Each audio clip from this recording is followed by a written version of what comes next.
আজ সকাল সকাল অটো করে চলে গেছি কলেজে, কারণ আজ কলেজে ছিল একটা সেমিনার। তো এখানে সবার প্রথমে বন্দে মাতরম গান দিয়ে সেমিনারটি শুরু হয়ে গিয়েছিল।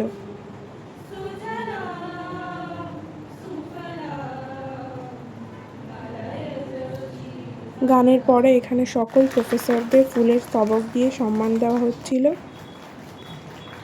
আর ইনি হলেন ডক্টর অভিজিৎ দাস, স্টেট ইউনিভার্সিটির প্রফেসর, আমাদের সেমিনারের প্রধান বক্তা। আজকের সেমিনারটি মূলত ছিল হেরিটেজ, আইডেন্টিটি অ্যান্ড কালচারের ওপর। এখানে আমাদের শেক্সপিয়ারের বিভিন্ন গল্প অবলম্বনে সেমিনারটি বোঝানো হচ্ছিল। সেমিনার চলাকালীন মাঝে আমাদের রিফ্রেশমেন্টের জন্য একটা করে ফুটি দিয়ে গিয়েছিল। তারপর এখানে বিভিন্ন আর্ট ফর্ম নিয়ে আলোচনা করা হচ্ছিল, যেমন মধুবনী আর্ট ফর্ম, আরও নানা আর্ট ফর্ম। তারপর সেমিনার শেষে সকলকে টিফিন দেওয়া হলো। টিফিন নিয়ে একে একে সকলে সেমিনার হল থেকে বেরিয়ে গেল।